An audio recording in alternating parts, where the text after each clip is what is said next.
이 새벽에도 오신 여러분들의 간구가 하나님 앞에 상달되어지는 은혜의 새벽 되기를 주의 이름으로 축원합니다. 오늘 본장에 역시 지혜와 어리석음을 비교하고 있구나 하는 것을 발견합니다. 먼저 1절에 보면 지혜가 그의 집을 짓고 7 기둥을 다듬고 짐승을 잡으며 포도주를 혼합하여 상을 갖추고 라고 되어 있습니다. 여기에 이 내용 자체는 지혜가 있을 때 집이 지어지고 7 기둥이 다듬어진다. 여기에 7 기둥이라고 하는 것은 완전하다 이런 의미를 갖고 있습니다. 부족함이 없다 이런 뜻을 갖고 있습니다. 그렇기 때문에 풍성함으로 짐승을 잡고 포도주가 상에 갖춰져 있고 넉넉한 풍요로움을 여기에서 말씀하고 있다. 이런 말이 됩니다. 그러니까 지혜가 있을 때의 지혜의 그 사람에게는 뭐다?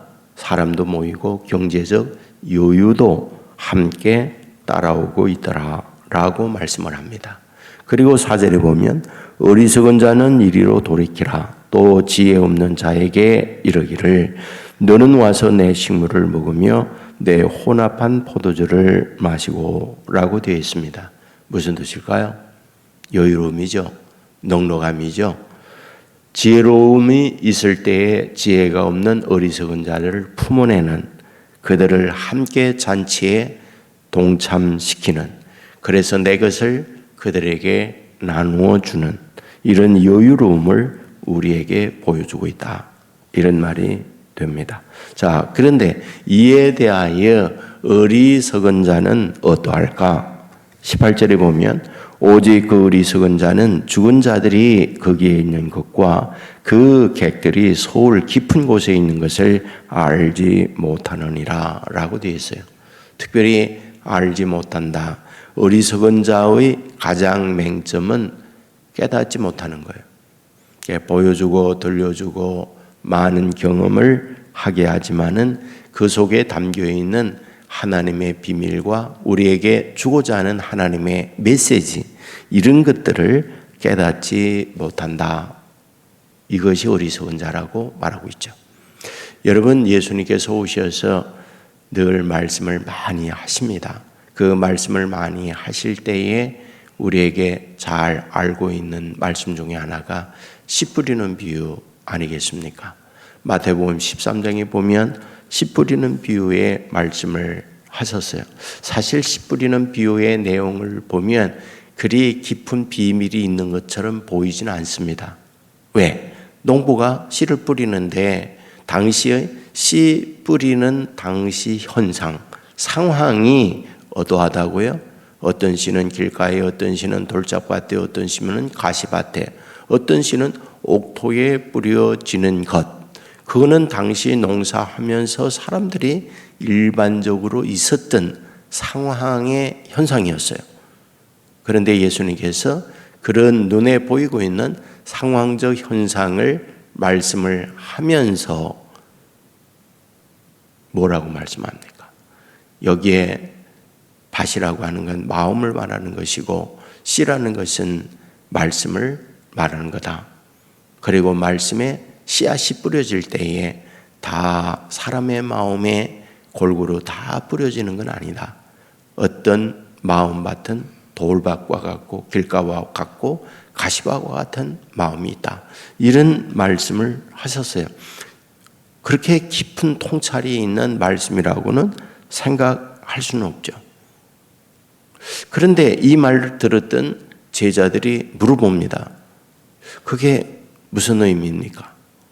그랬더니 예수님께서 이사야의 말씀을 인용하여 이런 말씀을 하시는 거예요. 너의 눈으로 봄으로 너의 귀는 들음으로 복이 있도다 라고 하고는 보아도 보지 못하며 들어도 듣지 못하며 깨닫지 못함이니라. 너희가 지금 보아도 그리고 들어도 깨닫지 못한다. 그러면서 너희들이 어리석다는 말을 하고 있습니다. 농사하는 이런 모습을 보여주고는 거기에 담겨있는 깊은 뜻을 너희가 알지 못하고 있다. 그러므로 너희가 어리석다. 이런 말씀을 하고 있습니다. 자, 우리는 여기서 무엇을 생각할 수 있을까요? 우리는 수없이 말씀을 듣습니다. 일어나는 여러 가지 자연 현상의 일들을 경험합니다. 그리고 사건도 만납니다. 그리고 여러분의 집안의 가정 살림을 하고 부부나 자녀 교육이나 부모 섬김과 이런 여러 관계 속에서 살아갑니다. 이게 다 경험적인 것이고 나타나는 현상들이다. 그런 말이죠.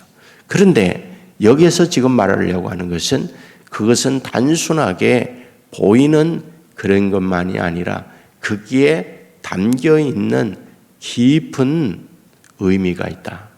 그거를 깨닫는 자가 뭐다? 지혜로운 자다라고 말하죠. 근데 어리석은 자는 뭐하다? 여기에 있는 말씀 그대로예요. 지금 어리석은 자는 죽은 자들이 거기 있는 것과 그의 객들이 소울 깊은 곳에 있는 것을 알지 못하느니라. 여기에 소울 깊은 곳, 어떤 곳이요? 멸망의 곳, 저주의 자리. 그런데 거기에 있는 자신들을 알지 못하고 있다. 그 얘기를 하고 있는 거죠. 여러분, 자기가 처해 있는 환경이 죽음의 자리인지 생명의 자리인지 그 자체도 모르고 있다라고 한다고 그러면 이것처럼 슬픈 일이 어디 있겠습니까? 그러므로 예수님께서 우리들에게 주시는 말씀을 보면 우리의 농사하는 거라든지 자연이라든지 일어나는 여러 사건들 속에서 거기에 담겨 있는 하나님의 메시지, 하나님께서 우리에게 깨우쳐 주고자 하는 지혜를 얻는 사람, 이것이 누구다? 지혜로운 사람이라고 하는 걸 우리에게 가르쳐 줍니다.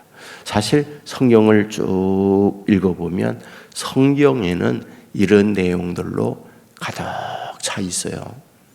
예레미야 1장에 보면 하나님께서 예레미야에게 찾아와서 말을 하죠. 무엇을 보느냐?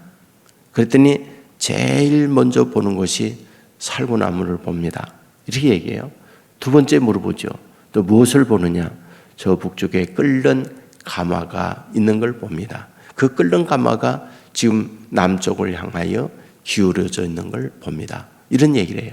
자, 그렇다고 그러면 이제 하나님께서 예레미야에게 이런 것들을 보여주면서 뭐 하려고 하는 걸까요? 깨우치려고 하는 거죠. 그걸 보여주면서 깨우치려고 하는 거예요. 그러면 그런 것들을 보면서 그 안에 담겨 있는 하나님의 비밀, 하나님의 그 뜻, 그게 뭘까요? 살구나무라고 하는 것은 봄이 올 때에 먼저 봄이 왔다고 알려주는 당시의 꽃이에요. 우리로 하여금 산수유라든지 목련이라든지 봄이 왔구나. 그걸 보면서 우리가 아는 것처럼 당시 살구나무가 피면 봄이 왔구나. 그걸 알려주는 사인이에요. 그리고 북쪽에 끓는 가마. 끓는 가마는 무슨 말일까요? 지금 바벨론의 강력한 군사가 유다를 향하여 끓는 가마, 그것이 부어지면 쇳물이 부어지게 되어질 때 그 아래에 있는 사들은 완전히 닭이 튀어져서 죽는 거죠. 이런 저주를 지금 보여주고 있는 거죠. 그러므로 예레미야로 하여금 뭐하다? 깨달으라. 너희들이 이거에 대하여 준비하고 어떻게 해야 될지를 알아야 한다는 걸 알려주고자 하는 것. 그것이 바로 하나님께서 예레미야에게 주셨던 메시지였던 거죠. 우리도 똑같다는 거죠. 그러니까 보여주는데 어리석은 자는 모르고 있고 지혜로운 자는 보고 있다는 거예요.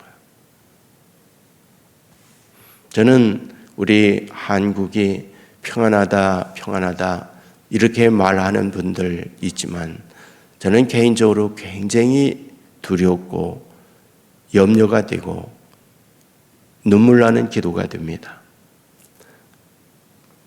잘은 모르지만은 이렇게 분열이 되어지고 이렇게 싸나워지고 이런 때가 있었을까? 이런 생각이 들어요. 경제적으로 안정이 됐다, 잘 산다. 물론 축복이죠. 근데 항상 저는 생각해요. 축복이 저주일 수 있다. 잘못하면 큰일 난다. 저는 이런 염려가 제 안에 굉장히 많이 있어요. 여러분들도 기도 많이 하겠지만은 지금 우리가 살고 있는 이때처럼 서로 국민들이 완전히 조각나듯 다 조각나버리고 싸나워지고 상처 있고 공격적이고 이런 때가 또 있었을까? 이런 아픔이 있습니다. 저는 지도자들에게 간절히 소원하는 게 있거든요. 편가르게 하지 말고 하나 되게 하라고. 아주 나쁜 지도자는 편가르게 하는 지도자라고 저는 생각하거든요. 남들이 어떻게 생각하든 저는 개인적으로 그렇습니다. 하나가 돼서 한반도라고 하는 지정학적 환경이라는 게 어렵잖아요. 우리는 여기에서 어떻게 생각하면 뭐예요? 끓는물에 있는 개구리와 같은 모습일 수 있는 거죠. 우리는 여기서 다 삶아져 죽고 있는데 그 자체를 모르고 있는 어리석은 자가 있을 수 있다는 거예요. 그러니까 지혜라고 하는 게 뭐냐? 그런 걸 보아야 된다는 거예요. 여러분, 저와 여러분이 믿음으로 산다는 게 뭐예요? 깨어 기도해야죠. 그래서 그런 지혜를 갖고 볼 줄 알아야죠. 예? 우리만이라도 하나님 앞에 온전히 서서 이 세상이 어떻게 돌아가고 있구나, 이런 현실을 보면서 안타까운 마음으로 기도도 하고, 우리가 못 보는 걸 볼 줄 알고 깨닫지 못하는 걸 깨닫고, 이런 것이 오늘 본문에서 말하는 거죠. 그게 지혜다. 오늘 이런 심정으로도 하나님 앞에 엎드리고 기도를 하면서 주 안에서 오늘도 이기고 승리해 가는 저와 여러분의 삶이 되기를 주의 이름으로 축원합니다. 기도하겠습니다. 아버지 하나님, 잠언 9장의 말씀을 보았습니다. 지혜로운 자는 집을 짓고 7 기둥을 다듬어 완전하게 모든 걸 갖추며 풍요로워서 어리석은 자까지 품어낼 수 있다는 걸 말씀을 하고 있습니다. 하지만 어리석은 자는 죽은 이들이 거기에 있고 서울의 깊은 곳에 죽어가고 있으면서도 깨닫지 못한다라고 말씀을 하고 있습니다. 간절히 소원합니다. 영안이 열리고 믿음의 사람이 되어서 깨닫는 사람 되게 하여 주시기 원합니다. 볼 줄 아는 하나님의 사람들 되게 하여 주시기 원합니다. 우리가 평안하다 할 그때에 저주가 온다는 걸 알게 하여 주옵소서.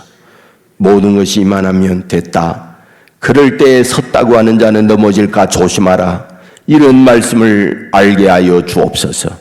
그리하여 아버지 앞에 엎드릴 줄 알고 주의 인도받을 줄 아는 주의 자녀들 되게 하여 주옵소서. 하나님 아십니다. 우리가 얼마나 어리석은지요, 얼마나 우리가 부족한지요. 잘났다고 하면서 자신의 부족을 보지 못하는 바보스러운 우리입니다. 그럼에도 불구하고 기다려주시며 우리를 다듬어 가시는 하나님의 은혜에 감동하는 우리 모두 되게 하여 주옵소서.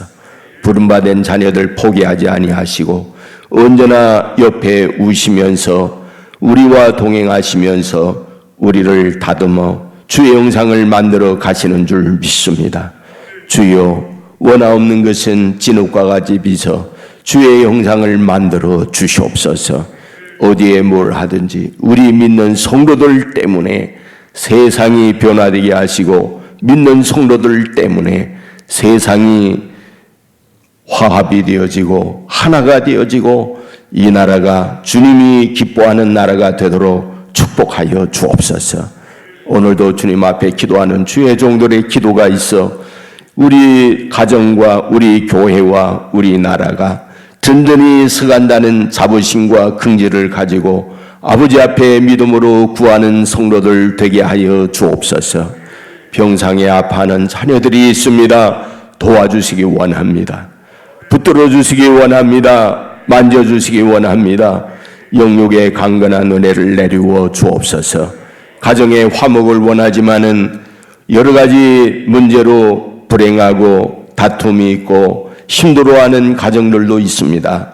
주여 성령께서 저들 각자의 마음을 다듬어 주시고 만져주시고 상처 입은 것을 싸매어 주옵소서. 그리하여 어두움은 떠나가고 밝음과 화해가 있는 가정들 되게 하여 주옵소서. 우리 믿는 성도들로 인하여 아버지 앞에 온전히 이 나라가 서가도록 축복하여 주옵소서. 오늘도 어디에 뭘 하든지 주님과 함께 동행하게 하시고 병마도 많고 사고도 많은 이 세상에 눈의 동자와 같이 어미달기 병아리를 품듯이 주의 날개 아래 주의 자녀들을 보호하여 주옵소서. 예수님 걸어가신 이름으로 기도드리옵나이다. 아멘.